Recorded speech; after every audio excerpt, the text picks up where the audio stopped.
Hello, hello. Welcome to the Awful and Awesome Entertainment Wrap. My name is Abbas. And I'm Nainika. And we're back on popular demand. Oh, you guys popular. asked for us. And we are back. People were once crying again, for us. They were screaming. They were all up in Priyali's inbox asking her to bring us back. And we're here.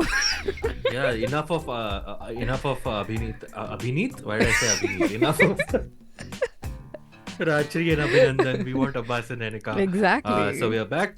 And today we have a bunch of things that Nainika has watched, honestly. Yes. As I always say, in keeping with the tradition, one of us has to skip on most of the things. Abbas just has better things to do with his life than watch. Well, we'll get to that. So this week we have a whole bunch of new stuff to talk about. We'll be talking about the new Netflix, star-studded Netflix film called Heart of Stone, which stars Gal Gadot, Alia Bhatt, and that guy from 50 Shades of Grey. I call him Christian Grey. I don't know his name. Jamie Dornan.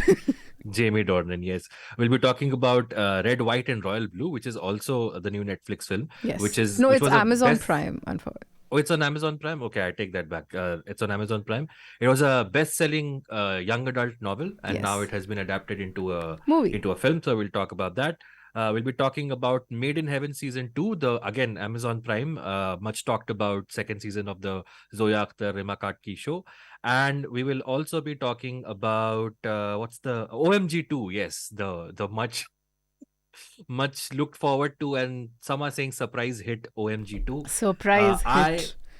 Surprise hit. I got a lot of surprise hits throughout the film, so yeah, checks out. Psychological hits. Okay, I don't know what to make of that. We'll also be discussing all the controversy around the teaser trailer for Dawn 3. Yes. Dawn has been recast, and according to me, the millennials should stop crying and accept their fate. So we'll talk a little bit more about that. Oh my God, Abbas. Let's start with the big star-studded Netflix film, which they've been promoting everywhere. It's called Heart of Stone. Like with most Netflix things, they have taken, they have let the algorithm speak and taken the 3 stars who are famous in different things and then put them in one movie and just hoped that it succeeds. So the 3 stars, like I mentioned, are Gal Gadot, our very own Alia Bhatt, who's playing the bad guy in this, the villain rather, and Jamie Dornan. So Nainika, before I get to your opinion of this, I have to be very honest with you. Yes. I gave this film a fair shot. Fair. It's very unlike me that I start watching something and then I leave it midway. But I couldn't even make halfway through this film. I started watching it, and the film starts with some very high stakes chase sequence in some snowy mountains. Yes. And Gal Gadot is so a lot of people have compared this to Mission Impossible. Well, it just in like a lot of spy movies, there are a lot of people talking to each other over in I did not understand through that. Earphones. I did not know that there was a comparison, but if there is, it just goes on to prove how good the Mission Impossible movies are. Because it's like, it's just Netflix was like, let me allow AI to direct a movie. And then, as you said, it came down to 3 stars, which is Gal Gadot and Jamie Dornan and Alia Bhatt. So the demographics it covers is horny women for Jamie Dornan, horny men for Gal Gadot, and Indians.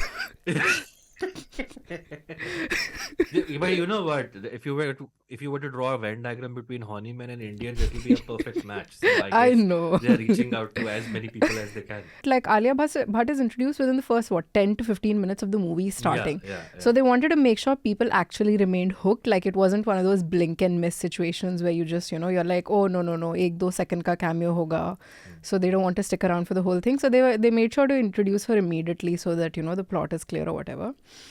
The movie is, it's entirely formulaic. Like it was made, it came out through some sort of mathematical coded system to be like, this will get you the most hits, most views, which is interesting because I think sometime around, I don't know, a few years ago, Netflix changed. Like earlier it had to be that you had to watch more than 50% of a thing for Netflix to count it as viewed. Now you only have to watch the first, 10 minutes or so for it to be. So they've changed that metric. So they were like, make sure that we can get as many views so we can still keep pulling in the money from the funders or whatever.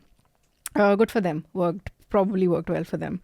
The other, how like it was so formulaic in the sense that, you know, when you have like your Mission Impossibles or your James Bond, etc., you always have like this like European villain, but it's always like a cool European, like they're from like, no, not Slavic. Well, sometimes they're from Slavic nations, or they're from like Denmark or something, where most sociopaths come from. But this time they got like Jamie Dornan. He's Irish, like, and it just, you know, like his Irish accent is almost like it's still very much there, and it's just like, what are you, Margaret Thatcher, making this movie? Why would you make an Irish guy the bad guy? Reeks of racism of sorts. But if the News Laundry subscriptions from the Slavic countries suddenly go down this month, you know the reason why.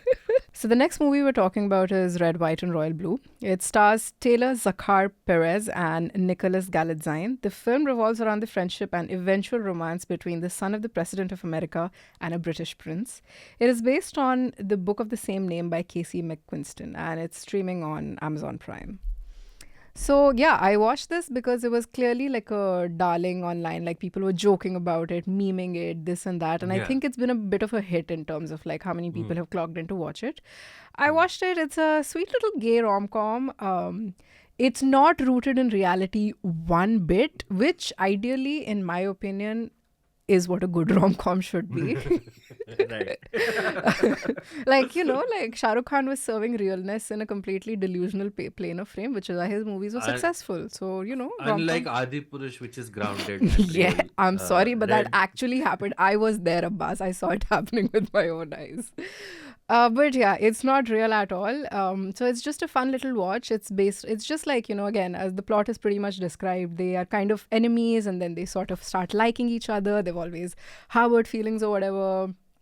And yeah, there's a lot of like, should I come out of the closet or not? And this and that in the background. So it makes for like a sweet, like, you know, the kind of rom-coms that, you know, men and women, like a straight couple would get in the mid 2000s or whatever, is the exact same. It's the exact same rom-com, but with like two gay protagonists, which is cute. Well, actually, one's gay, one's bisexual for representation purposes.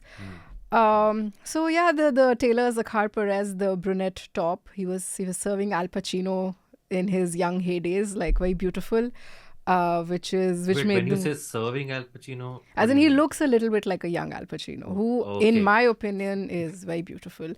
Can you limit it with the Gen Z talk? When you said serving Al Pacino, I was like, was he like his manservant or what? Like, okay.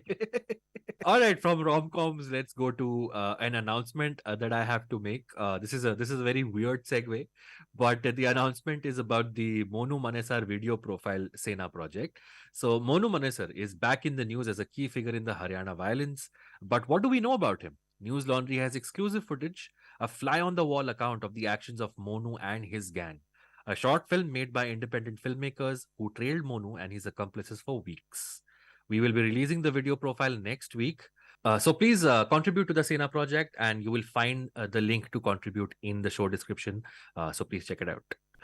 Okay, let's move on to the next piece of news. This is not actually a review of a movie, but something that made a lot of waves online and offline, because I had conversations about this in my office as well. So Farhan Akhtar's Dawn 3 has been announced, and the central role of Dawn has been recast. Shah Rukh Khan is out, Ranveer Singh is in, and this brought about an avalanche of opinions online where people were like, how can you make a Dawn film without Shah Rukh Khan? Why are you calling it Dawn 3 if you don't have Shah Rukh Khan at all? And Ranveer is going to suck and he's going to be bad and he can't live up to Shah Rukh's stature. Nainika, give me like a short response of what you have to say about this, and then I'll tell you what I think. Well, on the Indian subcontinent, I'm probably the biggest Ranveer Singh fan there is. Like, I have wholehearted, complete and total faith in his abilities. I think he's a beautiful actor. I think he has like old school charisma. He has star power. He has everything that makes for an actor who's a delight to watch on screen. So to give him the role of something that requires actual charisma, strength, and, you know, emotional depth, and the right amount of cockiness, the right amount of evilness, if there's one actor who can actually pull it off, I'm sorry, that's Ranveer Singh, and it's the perfect casting. I will also preface it by saying I have not watched any Dawn films. I'm just really happy. Like not even the 70s Amitabh one? None. I'm just really happy for Ranveer Singh. Whatever it is, I'm sure he can pull it off. Okay. My take is that the millennials on the internet need to stop crying. They need to accept that the world is moving on and their stars who they worship so much are going to be replaced and recast. The Last Dawn came out in 2011 when Shah Rukh Khan was 45 years old. Okay, Yes. he's 57. By the time the film will come out, he'll be pushing 60. Do you really want to see a 60-year-old underworld Dawn anti-hero trying to be cool? Top Gun Maverick. I mean, sure, but not everyone is Tom Cruise. And even Tom Cruise kind of, I think, knows his He limits passed right on the now. mantle for sure. Like Top Gun Maverick was him like training the junior. So clearly he understood that. Kind of, yeah. And like you said, I mean, Ranveer Singh has proved again and again that he's very capable of doing whatever's thrown his way. I even liked him in that terrible movie, Jayesh Bhai Jordar. Jayesh Bhai Jordar was a terrible movie. The only winning, I've forgotten my English. What's the only winning performance? Saving Grace, yes, sorry. The only saving grace of the movie was that Ranveer Singh actually brings emotional depth and tenderness to the screen, which makes you root for him. Like, that is an actor. He eats, okay? It's just that we're in a time where it's very difficult for star or celebrity of the stature of, like, say, an Amitabh or a Shah Rukh to exist, because it's just attention is divided 50 ways. When Shah Rukh was coming up or when Amitabh became an actor, you had single screen cinemas. People actually had only one thing to watch a weekend.